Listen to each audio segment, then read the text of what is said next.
again, YouTubians. It's your boy Ragin, and welcome back to the 2Kplace. Back with another tips and tricks video. This one with some intermediate level tips, stuff that'll help you once you've progressed past the first basic level of understanding the game. Hopefully you've watched my beginner's guide, which covered everything regarding the map, the city, and lots of other bits and pieces that will help you get around the city as well as get started in the game.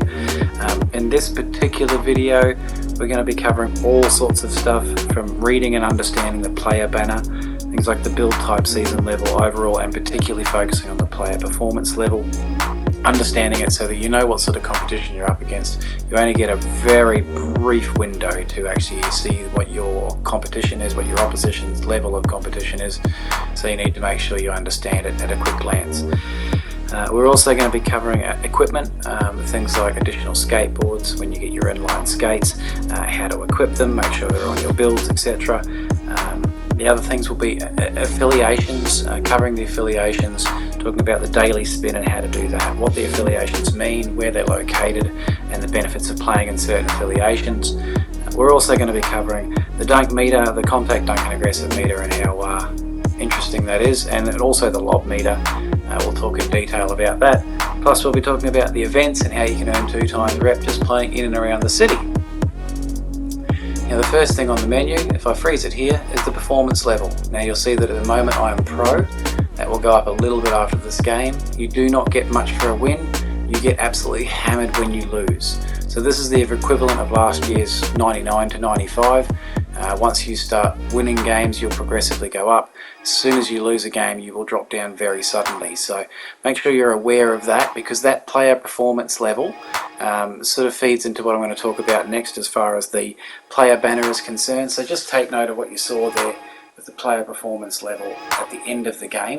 That's something that's very important to keep note of as you're playing the game.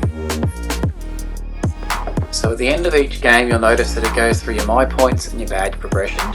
It goes through your VC earned, it goes through your fans and your My Brand progression, but the one I want you to focus on, and the one I'm going to take note about today, is your player performance level, which is the next one on the list. Now if I freeze it just here, you'll see that there are 5 levels: Casual, Hooper, Baller, Pro and Goat. Black, Bronze, Silver, Gold and Purple. Now that is your indicator on whether somebody is playing well and whether somebody is getting lots of wins, because that's the thing that goes up and down. That's a lot like your 95 to 99 last year. Now you start off as black on every build. You can be a 99 through playing My Career. You can come into the rec or go into the park and your online will be black, and you will slowly grind your way towards being purple. Now if you lose games, you suffer a lot. You have to win a lot of consecutive games, and you've got to play well in order to continue to grind that up. So there are a lot of level 40 out there that are actually in the black or bronze or silver categories, and they're not necessarily with a high win percentage. So I find that to be equally as good an indicator on whether somebody plays well or not. Now you'll see on this particular build here, which is my original center, is actually a silver. So below my level 40 season level, you'll see my player's performance level. So looking at my banner, I've got the purple season level at the top. Below that is my overall, but it's the color of that overall will determine what my performance level is on that particular build. So I could be a season level 40, but I might be black because I'm on a brand new build and he's still only a casual. So, or otherwise I could play a lot with randoms and that could affect my win percentage, but that's a really good indicator of if somebody's purple or gold, that they play well and they get a lot of wins. Now with the equipment, you'll see in this that I've got a standard skateboard, I've got the basketball, and I've got the inline skates at this stage, and I'm just cruising around. So there's my basketball, here's my inline skates. Now you'll notice with my inline skates, they're red and black, just for purposes of this example, skating around. Now should you switch builds, the equipment might not actually be on that build, or if you make a new build, the equipment might not actually be there, and you'll go to bring up your skates, and it's just not going to have them there, and you think, where is it? I don't have them. You need to go to your player, My Player, and you need to go to Appearance. You then need to tab across to Equipment, and you need to go down and you need to specifically equip that skateboard or basketball or inline set of skates to make sure that you have that available in your little circle that you bring up when you're going around the city. I'm not actually going to equip my go-kart here. I'm going to show you how the fact that I don't have that option at the moment, and I have to physically equip it. So all the other ones, all I could do was pop on the different lit. So my skates are now purple, my skateboard has a little shark pattern on it, and you'll see here, this particular skateboard's different to the one I had just a second ago. My basketball's also different, it's not a standard basketball, it's the colourful one. So you have to physically go in to your My Player menu, and then you have to go across to equipment, and you have to equip the purple skates once you earn them. Now, in my wheel, again, you'll notice that I just had skateboard, skates, and basketball. I didn't have the option for the go-kart, even though I have unlocked it by getting to level 40. Now, I've unlocked it, but on this particular build, because I haven't played on it for a long time, I have not equipped that go-kart. Now, when I go into my wheel, you'll see at the top left, the go-kart is there. So you have to physically go in when you're switching between builds and stuff like that, only once, but when you first switch over to a new build, you have to physically go in and actually equip that build, that piece of equipment onto that build. Oh dear, I just killed a small child.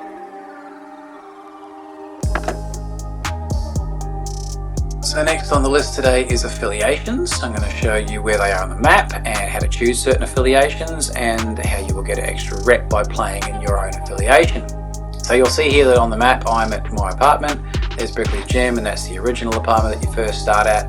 Zoom out, right in the middle is the event centre, and if you can see those 4 big buildings that look sort of like baseball diamond bases, you've got the South City Vipers one on what I would consider to be, I suppose, home base. If I scroll down to that one, so that's South City Vipers. If I zoom in on that, you'll see that's the City Hall for South City Vipers. This would be the City Hall for the Beasts. And the next one would be the City Hall for the Northside Knights. Now, if you want to choose an affiliation, you want to be a part of that affiliation, you need to go to these buildings and you need to follow the prompts to choose that affiliation. You'll then see the courts behind those buildings. Now, each of those buildings has their own affiliated courts, and if you play on those affiliated courts, you will get 120% rep. The next thing is this main square in the sort of city centre. You'll notice there's 4 sort of weird triangular shaped concrete pathways, if you'd like. That's where your daily spin is for your respected affiliation. So for the Beasts, because I'm a Beasts, that's where my spin is for the Beasts. For if I was a Northside Knight, that's where my spin would be. If I was a Western Wildcat, that's where mine would be. And if I was at a Viper, that's where mine would be. So I'm going to go to that location now just so you can see what that's all about. So let's take a little drive.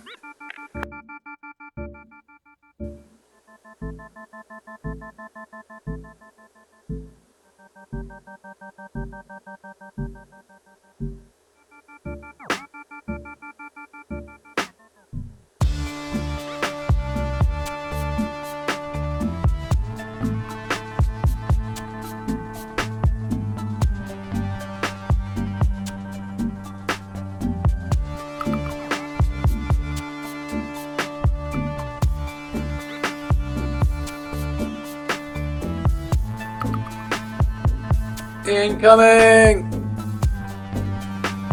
Oh, that's such a stupid thing to do, but I love doing it.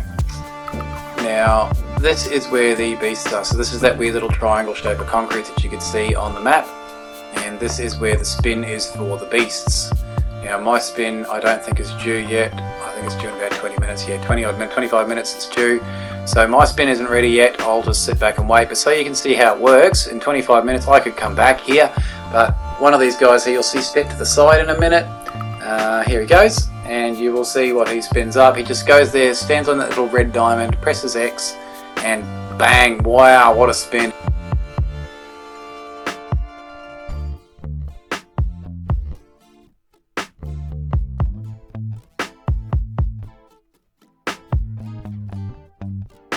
Club 2K, Friday nights, 10 PM. You go to Club 2K, you can play in there in the nightclub and you get 2 times rep. Now it's located next to the NBA store, which is next to the Gatorade gym. If you look at it on the map, you will see the 2K Club 2K I should say, is there. The event center in the middle, and there's Gatorade gym, there's the NBA store, Club 2K.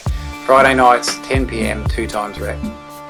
Now the event centre in the middle is the other one. Now whenever there is events, which there will randomly be throughout the season, you cannot miss them. They literally shove them down your throat. So whenever you notice that there's an event on, you just come over to one of these 4 or 5 sets of doors. I think it's 4 sets of doors, 4 affiliations. You go to these sets of doors, you go into the club. I won't be able to at the moment because it's closed, there's no events on, so I've got to come back a different time. But you go into the club, pretend I'm inside, you just run to where there's a big central location, over to the side of the building here, there's a bunch of elevators. You go up the elevators and you play the events on the upper levels, and you get 2 times rep for these events, so I highly recommend you check them out whenever you can. Now with contact dunks, I'm not going to say too much because there's already plenty of videos out there about them. The one thing I'm going to focus on is the fact that people are using them wrong, just like I did here. There is nobody that I need to be getting contact on. I'm wide open and I'm far better off taking the simple dunk or the open layup than I am trying to get flashy with this. I get lucky, I happen to time it right, but the amount of people I've seen blow these wide open dunks by getting flashy is insane. Again here, wide open, no one around, just press square or press straight up on the stick and get the basic dunk. You don't need to get flashy. All you're going to do is risk blowing 2 points. This is the sort of situation what it's designed for. I'm a couple of steps away from my defender. It gives me the ability to get a good launch on it. I can see the defender's coming over and I know I'm going to have some contact in the way. This is where you want to try and use the mechanism to trigger the correct animation. Don't waste it on an open dunk and just completely blow 2 points. But here, I've got the right positioning, I've got a contact defender, straight through with the right animation. So it's all a situational thing. It's a fantastic mechanism and I suggest you learn it and master it, but don't try and do it and waste easy opportunities. Again, here I've got a defender in front of me, I've got a defender chasing me down. This is the right situation to make sure I use that contact and use the mechanism to get the right animation. Don't waste it on open dunks. Use it for situations like this. This particular mechanism is great, it's OP, but it is very situational. Now lobs are similarly OP and similarly worth mastering, and they are also similarly situational. Jeez, that's a sentence. So use them in the right situations and master the timing of it. Now the thing with lobs is they vary depending on where the passer is, where the receiver is, where both of them are on the court respective to the rim, where their defenders are, and what type of defender they have. So you need to really practice this because the timing will be different depending on how far away from you are from the passer. The key with it is you want to try and press square when the ball hits your hands. So not before, not after. You want to try and get it right as the ball, if you're the catcher, right as your hands touch that ball is the perfect time to be pressing that button. So it can be very tricky to master, but it is very OP. If you do it wrong though, they are very easy to stop, and just like the contact dunks, they will cost you easy points. Make sure you use them wisely. Make sure you trigger them in the right situations, but they are very OP if you master them. That's it for this video guys, but make sure you tune in next time when I show you how to get the best rewards from Eric when doing his trivia questions. Make sure you both have an absolutely swimming time and you walk away with a big smile on your face. Don't forget to like, subscribe, comment, and hit that noti bell guys. We'll see you next time.